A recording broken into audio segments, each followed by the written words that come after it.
हाथ जोड़कर राम राम। यहाँ पे मेरी मात्र शक्तियां ज्यादा बैठी है। मैं आज उनसे एक बात कहना चाहूंगा और आप ये सोच लेना कि आपका बेटा होने के नाते आपको ये बात कह रहा हूं। जब हमारे घर में लड़का होता है हम बहुत खुशी मनाते हैं, लेकिन जब हमारे घर में बेटी होती है वो खुशी दूर दूर तक नहीं होती। कहने को तो आज ये है कि बेटा बेटी एक समान है, लेकिन एक समान की जब बात आती है, जब हम एक बेटी का लालन पालन पोषण करते हैं, उसको पढ़ा लिखा के बड़ा करते हैं, उसके लिए सरकारी नौकरी वाला लड़का ढूंढते हैं। और वो लड़का जब ढूंढते हैं उस लड़के में इतनी मरोड़ हो ही पावे है, 20 लाख की गाड़ी मांगेगा, 30 लाख का ब्याह में खर्चा करवाओगा, अपनी लड़की को दबा के रखेगा। मैं इन मात्र शक्तियों से एक बात कहना चाहता हूं, किस चीज की मरोड़ सहन कर रही है, उसका कारण क्या है?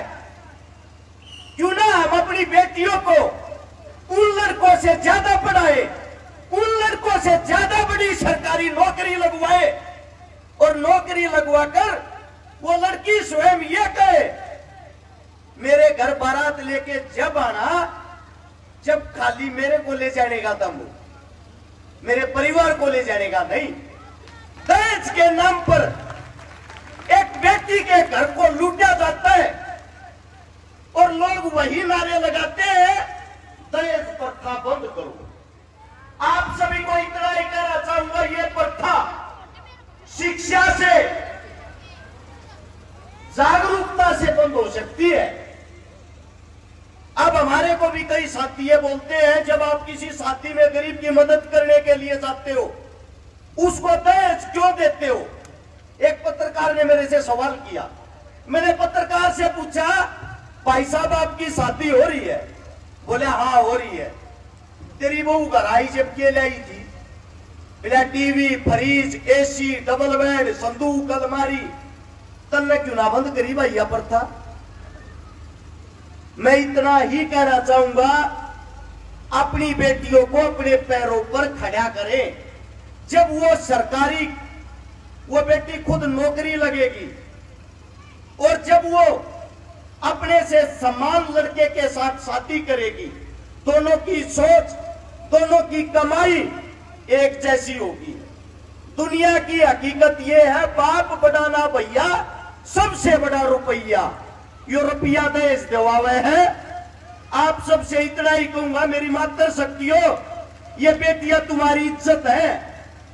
जब लड़का पैदा हो जाए, लड़का रात में भी कितना चला जाएगा, न्यू कहेंगे कोई ना छोरा है तक ये होया, और छोरी ने गेट के बाहर नहीं जान देते।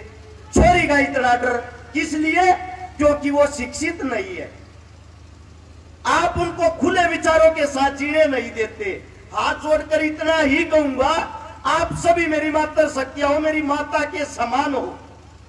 अपनी बेटियों पर पाबंदी ना लाकर उनको शेरनी बनाए, उनको पढ़ाए लिखाए, उनको उनका जीवन जीने दे, ताकि आगे आने वाले समय में वो किसी की तबुआर ना होकर अपने भविष्य का फैसला स्वयं कर सके। और धन्यवाद करना चाहूंगा इस पीपली की जमीन का।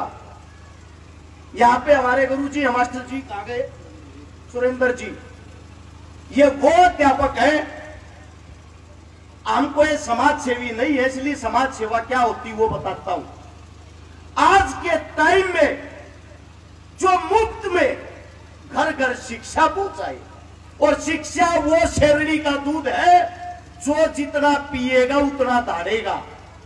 असली सेवा गुरुजी कर रहे हैं। गांव के अंदर कोई भी प्रोग्राम हो, गांव के अंदर छोटे से लेकर मोटा कितना भी बड़ा प्रोग्राम हो, सबसे पहले सबसे आगे अगर कोई मिलता है वो गुरुजी मिलते हैं। मैं सैल्यूट करता हूं, सलाम करता हूं इनको। और मेरे साथ में खड़े हैं मेरे पिता समान बड़े भाई धम्मल फौजी, पहले देश सेवा करी, फौज की नौकरी, आज पुलिस सेवा कर रहे हैं। एक दिन भी अगर फ्री होते हैं सुबह उठते ही कॉल करते मेरे पास, बता कहां सामाजिक प्रोग्राम है, कहां चलना, मेरी गाड़ी तैयार है। आज के वक्त अपने बच्चों से दूर कोई नहीं जाना चाहता। ये पहले ऐसे महान व्यक्ति हैं जो बच्चों के पास रुकते ही नहीं। इनका कहना यह है अपने बच्चों के लिए तो जानवर भी जीता है, असली इंसान वही है जो दूसरों के लिए जिए। इसीलिए मैं इस मिट्टी को सलाम करता हूं जिसके अंदर से ऐसी ऐसी सोच वाले व्यक्ति निकल के आए, और यही व्यक्ति समाज बदलते। वरना आज के टाइम में किसके पास समय है। इसीलिए मैं आप सबसे हाथ जोड़कर इतना ही कहूंगा, हम आपके बच्चे हैं, आपकी कोख से जन्म लिया है, आप लोगों से ये बातें सीखी है, तो हमारा फर्ज बनता है आप लोगों को वापस सिखाएं भी, ताकि घर जाकर आप सोचो हमने अपने बच्चों को कौन सी शिक्षा देनी है, हमने अपने बच्चों के लिए क्या पाबंदियां लगानी है। हाथ जोड़कर इतना ही कहूंगा, शिक्षित होना और जागरूकता होना ही आज के टाइम सबसे बड़ा गुण है। आप सभी को अगर हमारी कोई बात बुरी लगी हो, हाथ जोड़कर उसके लिए क्षमा चाहता हूं। आपके बेटे, आपके बच्चे हैं, आप सभी के चरणों में हाथ जोड़कर राम राम।